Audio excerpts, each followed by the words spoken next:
Hai semua, selamat pagi. Bertemu kita lagi dalam kasih Kristus. Mari kita naikkan pujian penyembahan ini. Kita naikkan pujian ini.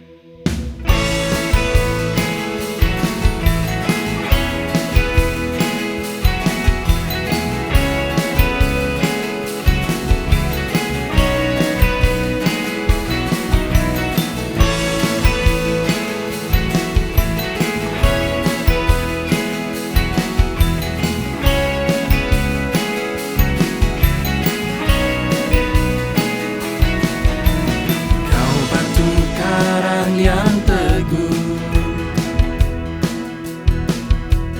kota benteng dan perisaiku,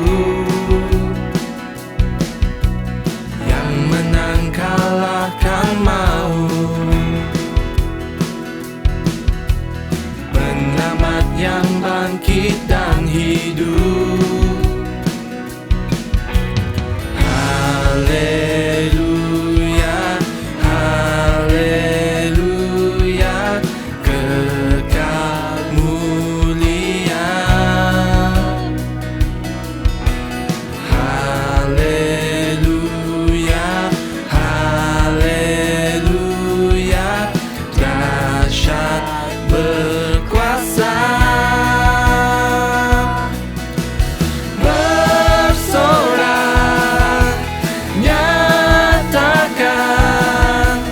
Yesus, Kaulah Tuhan, Kau Raja pemenang, bersorak, masyurkan. Yesus, Kaulah Tuhan, Juru Selamat dunia.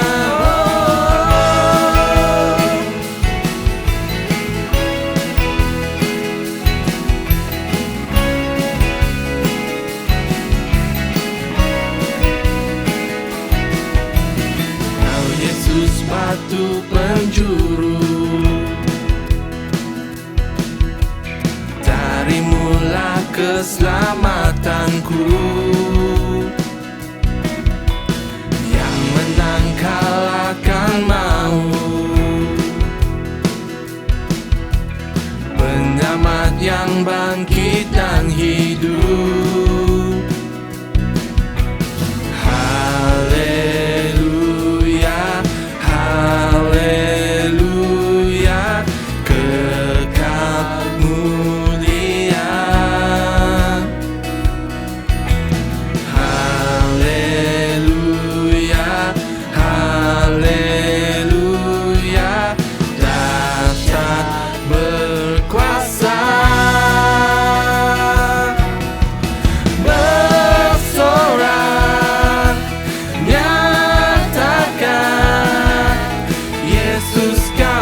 Tuhan, Kau Raja pemenang, bersorak, masyurkan. Yesus, Kaulah Tuhan, Juru Selamat dunia, agung dan perkasa, megah dan berjaya. Yesus Tuhan, Yesus Tuhan, tempat perlindungan, kubu pertahanan. Yesus Tuhan, Yesus Tuhan, bersorak, nyatakan. Yesus, Kaulah Tuhan, Kau Raja pemenang, bersorak, masyurkan. Yesus, Kaulah Tuhan, Juru Selamat dunia, agung dan perkasa, megah dan berjaya. Yesus Tuhan, Yesus Tuhan, tempat perlindungan, kubu pertahanan. Yesus Tuhan, Yesus Tuhan.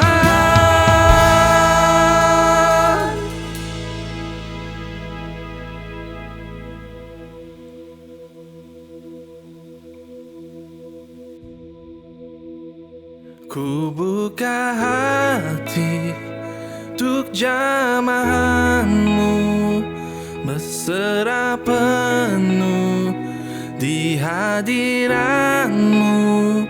Kau ambil alih seluruh hidupku, di altarmu menyembahmu.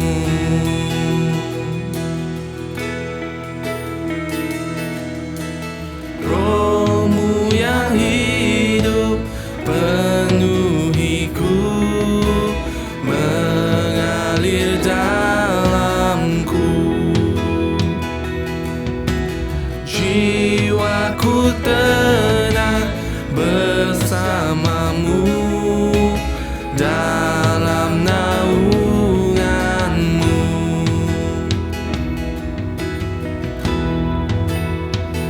Ku buka hati untuk jamahanmu, berserah penuh di hadiratmu. Kau ambil alih seluruh hidupku, di altarmu menyembahmu.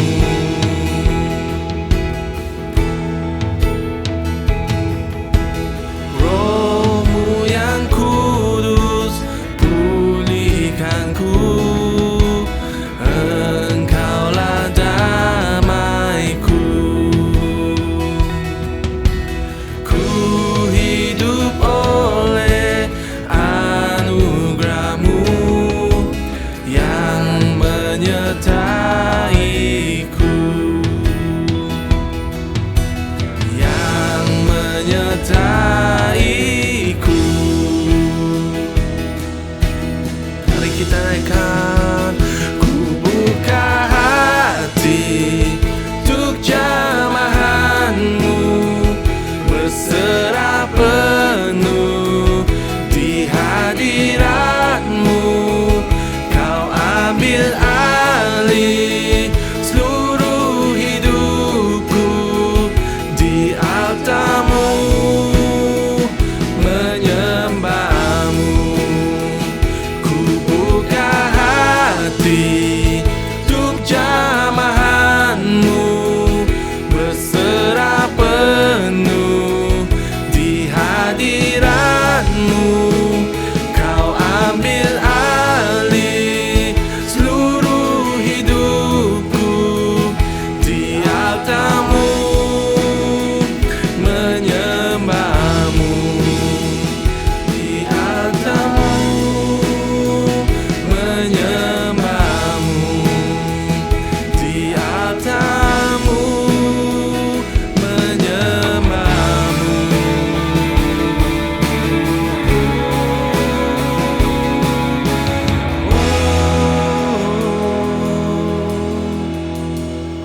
Waktu Tuhan kita naikkan sembahnya.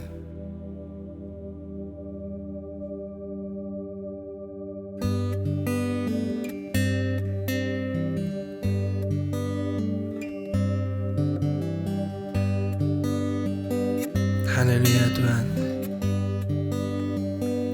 Bila Kau izinkan sesuatu terjadi, ku percaya semua untuk kebaikanku. Bila nanti telah tiba waktumu, ku percaya kuasa-Mu memulihkan hidupku. Waktu Tuhan pasti yang terbaik, walau kadang tak mudah dimengerti. Lewati cobaan,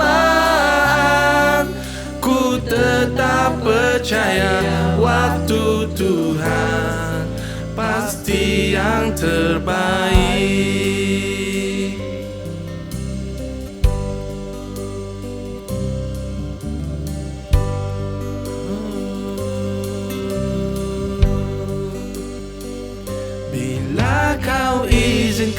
sesuatu terjadi. Ku percaya semua untuk kebaikanku. Bila nanti telah tiba waktumu, ku percaya kuasa-Mu memulihkan hidupku. Waktu Tuhan pasti yang terbaik, walau kadang tak mudah dimengerti. Lewati cobaan, ku tetap percaya waktu Tuhan pasti yang terbaik. Waktu Tuhan pasti yang terbaik, walau kadang tak mudah dimengerti. Lewati cobaan, ku tetap percaya waktu Tuhan pasti yang terbaik. Waktu Tuhan pasti yang terbaik. Waktu Tuhan pasti yang terbaik.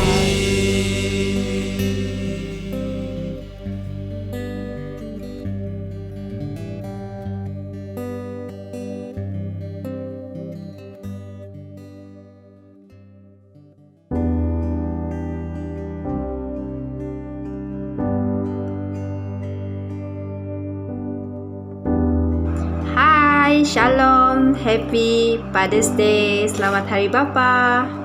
Kami mengucapkan Selamat Hari Bapa kepada semua bapa yang ada di JLS. Happy Father's Day untuk semua bapak-bapak, terutama sekali yang dari NCC Kuching dan Pasir Ulu. Hi Dad, happy Father's Day and you're the best dad. Selamat Hari Bapa. Happy Father's Day kepada semua bapa-bapa di GLS and especially to my dad. Happy Father's Day, Daddy. Happy Father's Day. Happy Father's Day. Happy Father's Day, Daddy. Selamat Hari Bapa kepada semua yang bergelar Bapa. God bless you. Happy Father's Day, Daddy. Happy Father's Day. Happy Father's Day, Dad. You make the best spaghetti. Happy Father's Day to the man of my heart, the father of our children, the love of my life. Happy Father's Day. Happy Father's Day to all NCC fathers. Happy Father's Day and God bless you.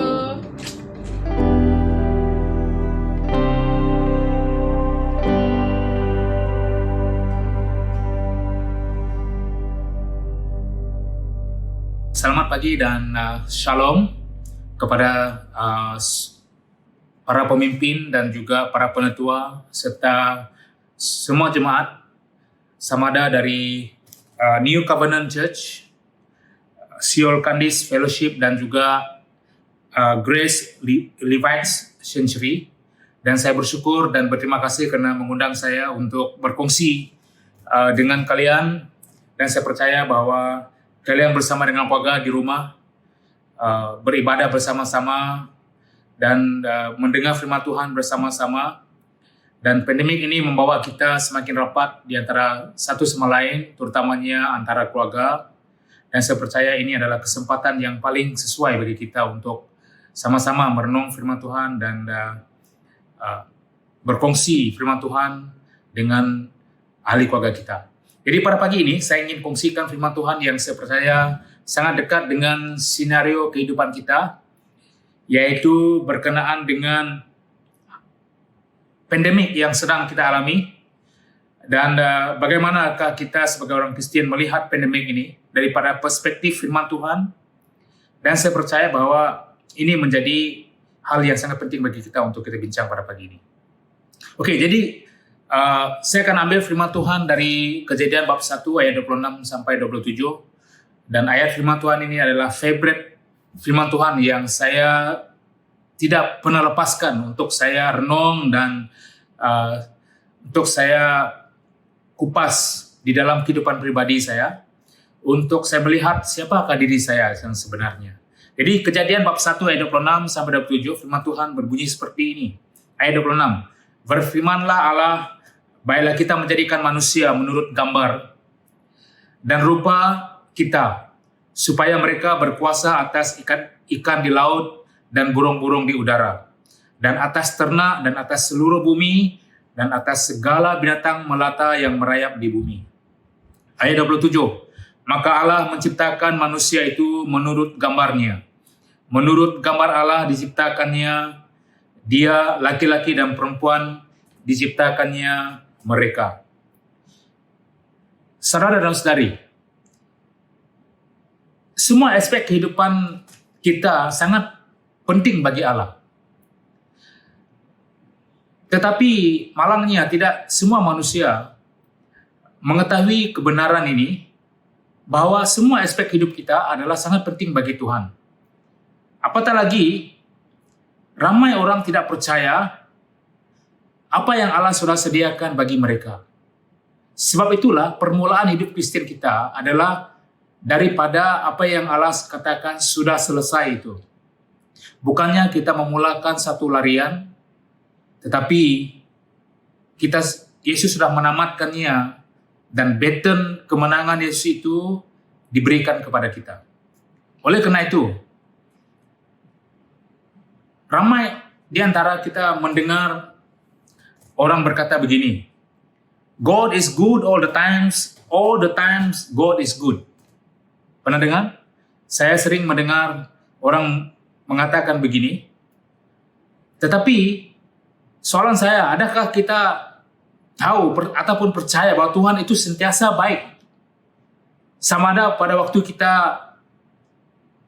jatuh, ataupun sama ada kita di dalam kehidupan yang jauh, orang katakan jauh daripada Tuhan, ataupun daripada kehidupan kita di pergunungan ataupun di lembah, di kekelaman. Itu adalah ujian daripada penyataan itu tadi. Namun, kalau kita melalui lensa ataupun lens yang salah, perspektif yang salah, penyataan tadi tidak ada guna. Sebab kita selalu katakan God is good all the time God is good. Adakah ini kita alami setiap waktu, sama ada kita di dalam keadaan baik ataupun tidak baik dalam hidup kita? Dan bagaimana juga kita melihat orang lain yang dalam keadaan seperti itu? Jadi, disebabkan itu banyak kekeliruan yang terjadi di dalam hidup orang Kristen ini. Sebab mengapa? Sebab dia melihat bahwa Tuhan sekejap baik, sekejap tidak baik. Apabila dia mengalami hal seperti ini, dia fikir Tuhan tidak baik. Jadi, penyataan-penyataan itu seperti konflik satu sama lain. Oleh karena itu, pada pagi ini, kita ingin melihat dari mana sumber kekeliruan itu terjadi. Daripada aspek kehidupan kita, bagaimana kita melihat pandemik COVID-19 ini. Dan oleh karena itu, kita ingin melihat punca daripada semua kekeliruan yang terjadi. Dan apabila Allah menciptakan manusia, grand design ataupun default mode adalah daripada Kejadian bab 1 ayat 26 sampai 27 tadi. Yaitu tujuan Allah menciptakan kita. Daripada Adam itu, dia menciptakan spesies manusia yang seperti dia, dapat melakukan hal yang luar biasa seperti Tuhan, memiliki jiwa dan roh seperti Tuhan itu sendiri. Dan Adam adalah prototipe manusia. Dan tetapi setelah Adam jatuh ke dalam dosa, buku Roma mengatakan bahwa karena pelanggaran satu manusia, yaitu Adam, semua kita, semua tidak terkecuali, semua kita jatuh di dalam pelanggaran Adam itu. Tapi firman Tuhan tidak berhenti di situ. Dia katakan karena satu orang, kesetiaan satu orang, yaitu Yesus, semua kita dibenarkan. Itu adalah kabar baik bagi kita semua. Oleh karena itu, melalui keberadaan kejatuhan Adam itulah, sejak hari itu manusia coba untuk memahami Allah dengan gaya pemikirannya, dengan pemikiran yang jatuh itu coba memahami Tuhan, dan itu sukar dan mustahil untuk dibuat. Seperti Abraham, Musa, Daud, Elia, Ayub, dan kebanyakan individu di dalam perjanjian lama khususnya, coba untuk memahami Allah melalui satu lens kejatuhan itu, lensa kejatuhan Adam itu. Oleh karena itu, salah satu pada firman Tuhan yang melihat Allah itu daripada lensa kejatuhannya ialah Ayub. Kalau kita baca daripada Ayub bab 1 ayat 21, dikatakan bahwa Ayub mengatakan begini, Tuhan yang memberi, Tuhan juga yang mengambil.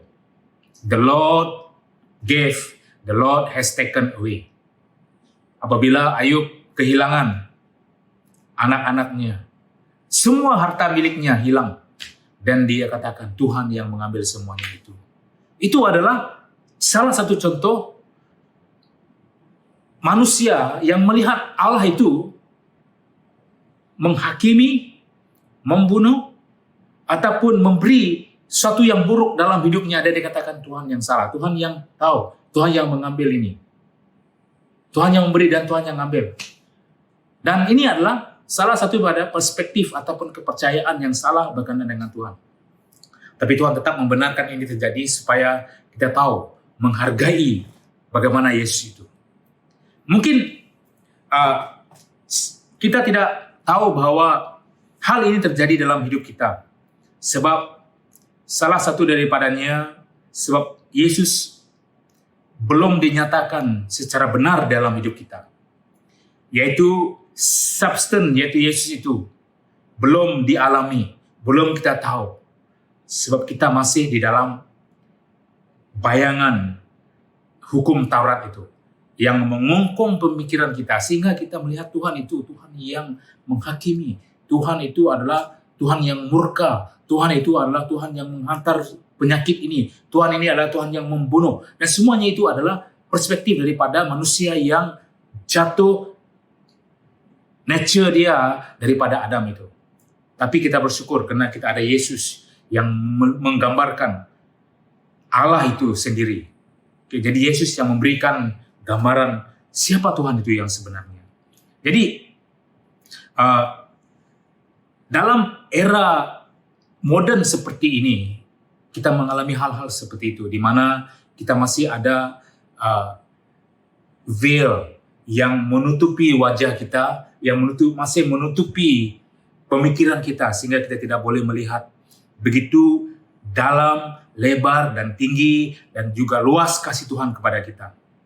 Dan oleh karena itu, soalan saya pada pagi ini, adakah Yesus memberi penyakit dan membunuh manusia semasa dia di muka bumi ini?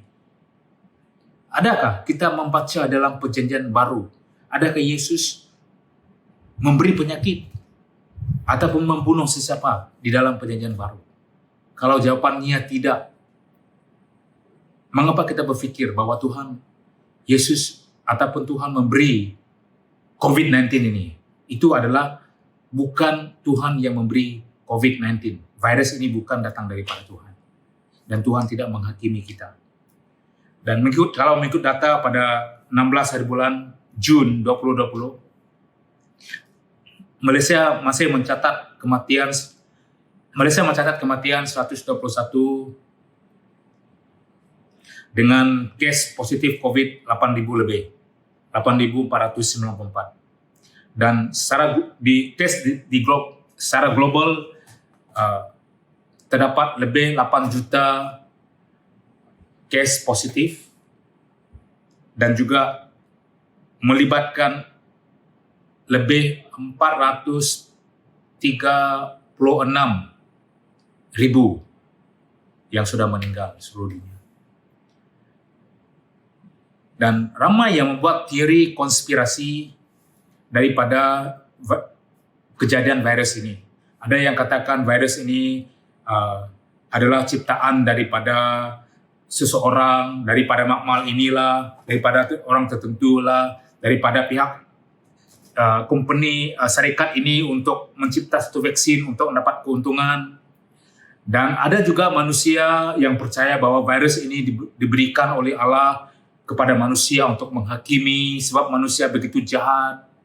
Malah ada yang percaya bahwa virus ini adalah sebagai tanda-tanda akhir zaman seperti yang tercatat dalam Matius 24 ayat 7.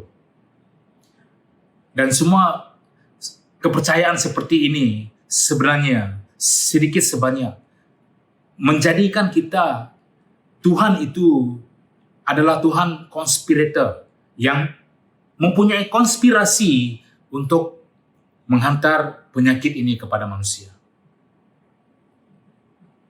Dan saya ada 3 poin di sini dengan 3 soalan.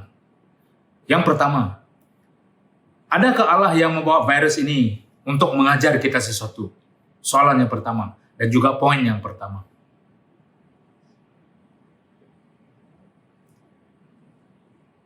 Di dalam firman Tuhan, dia katakan bahwa Allah itu adalah Jehovah Rafa, yaitu dia adalah penyembuh kita. Bukan pembawa virus. Jika Allah membawa virus itu, mengapa kita harus berdoa untuk orang agar disembuhkan ataupun dilindungi dari virus itu?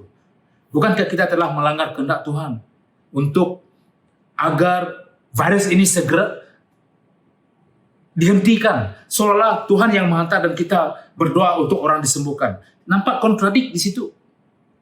Firman Tuhan di dalam Yakobus bab 1 ayat 17 mengatakan begini, bahwa setiap pemberian yang baik dan setiap anugerah yang sempurna datangnya daripada atas, diturunkan daripada Bapa segala terang. Perhatikan bahwa segala yang baik itu datang daripada Tuhan. Penyakit itu baik, virus itu tidak baik.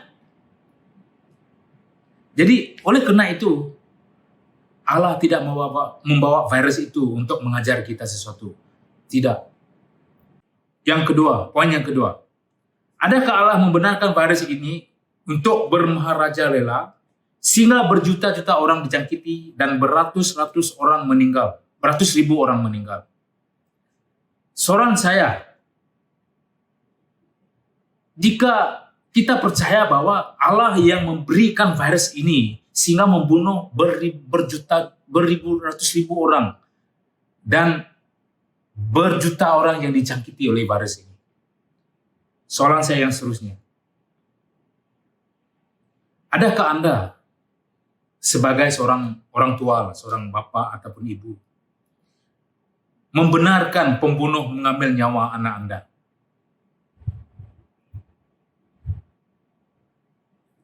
Bagi saya seorang bapak kepada 3 anak.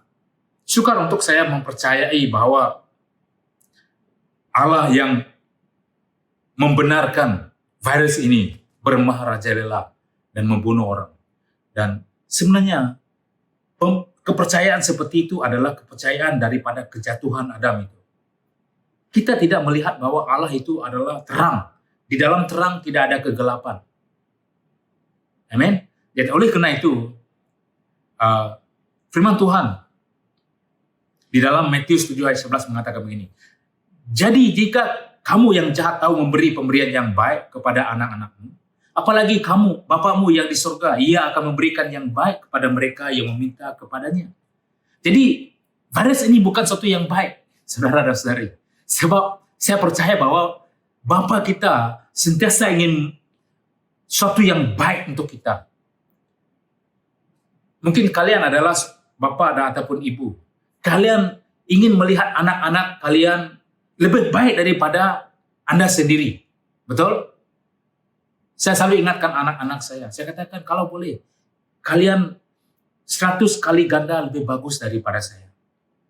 Sebab itu adalah doa saya kepada anak-anak saya. Apalagi Tuhan itu yang lebih baik daripada saya, lebih baik daripada kita semua ini. Ingin sesuatu yang terjadi dalam hidup kita. Ya, mungkin kita mengalami benda-benda yang yang sukar dalam hidup kita dan sebagainya. Tidak ada satupun daripada kita yang terlepas daripada kesukaran seperti itu. Dan saya akui itu, saya pun alami benar yang sama. Jadi Allah tidak bertanggung jawab di dalam penyebaran seperti itu. Penyebaran virus-virus seperti itu. Dan poin saya yang terakhir adalah begini. Adakah virus ini adalah tanda-tanda bahwa dunia kita akan berakhir? Adakah Tuhan menggunakan COVID-19 ini untuk mengukuhkan bahwa ini adalah dunia yang akan berakhir? Dan kalau kita percaya bahwa virus ini merupakan akhir daripada zaman kita kembali lagi kepada satu hujah di mana kalau kita sedaya upaya untuk menyembuhkan orang, sedaya upaya untuk di karantin, sedaya upaya untuk mengikut SOP itu, bukankah itu kita melanggar tanda-tanda akhir zaman ini dan kita seolah-olah mengongkong Tuhan bekerja untuk mengakhiri dunia ini. Dan sekali lagi kita melihat bahwa ia adalah self-contradictory di dalam hujah kita itu, kepercayaan seperti itu. Dan satu hal yang kita tahu adalah bahwa kebenarannya adalah Allah tidak memberikan hal-hal yang buruk untuk mengajar kita agar kita berpaling kepada Dia. Firman Tuhan berkatakan begini kepada Yesus, berkenaan dengan Yesus dalam 2 Korintus 5 ayat 21.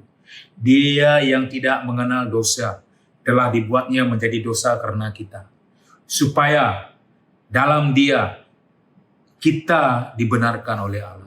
Oleh karena itu, Yesus yang tidak mengenal dosa, tapi Dia mengambil rasa malu, shame kita itu di atas kayu salib, supaya Dia membenarkan kita, supaya kita boleh berlari keluar dan memberitahu semua yang penipu-penipu itu bahwa kita memiliki kebenaran, dan kebenaran itu yang memerdekakan manusia. Oleh karena itu, jangan mempercayai sesuatu yang bukan daripada Allah itu, sehingga apa yang kita percaya yang salah itu mengongkong pemikiran kita dan kita takut untuk keluar daripada yang salah itu, karena kita takut nanti kita akan dihakimi kena kebenaran yang kita pegang. Oleh karena itu, saya percaya bahwa mulai hari ini melihat tentang situasi bukan saja pandemik ini, tapi apa yang kalian sedang alami, bahwa Tuhan di pihak Anda. Kalian mempunyai harapan, mempunyai kasih Tuhan, mempunyai segala berkat yang Tuhan telah berikan kepada kalian. Your life matter. Dan adakah kalian percaya bahwa your life is matter to God? Kalau kalian percaya, kalian menghargai kasih yang Tuhan berikan kepada Anda di atas kayu salib. Amin. Sekian, ini perkongsian saya. Tuhan berkati dan Tuhan bersama dengan kalian. Amin.